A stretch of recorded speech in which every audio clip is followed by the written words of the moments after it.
আমার স্ত্রী পরহেজগার, কিন্তু তার ব্যবহার ভালো না, আমাকে বিশ্বাস করে না, এখন সে হজে যায়, আমি মাফ করলে তার হজ কবুল হবে কিনা?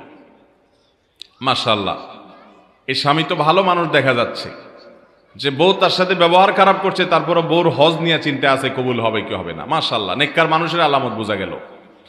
শুনেন, নবী করিম সাল্লাল্লাহু আলাইহি সাল্লামের কাছে বলা হলো, হে আল্লাহ রাসূল, আমরা একটা লোককে চিনি, যেই লোকটা অনেক নফল নামাজ পড়ে, রোজা রাখে, অনেক ভালো ভালো কাজ করে, কিন্তু সে প্রতিবেশীর সাথে ব্যবহার খারাপ করে, প্রতিবেশীর সাথে সম্পর্ক খারাপ, প্রতিবেশীদের কষ্ট দেয়।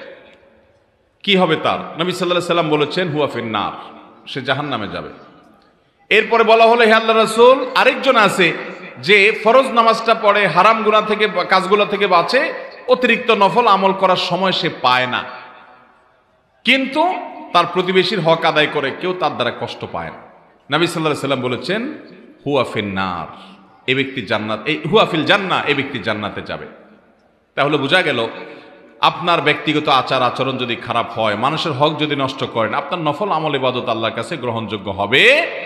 তবে যেই বোনের কথা বলা হলো, তিনি সত্যিই যদি তার স্বামীর সাথে ব্যবহার খারাপ করেন, আচরণ খারাপ করেন, তিনি গুনাহগার।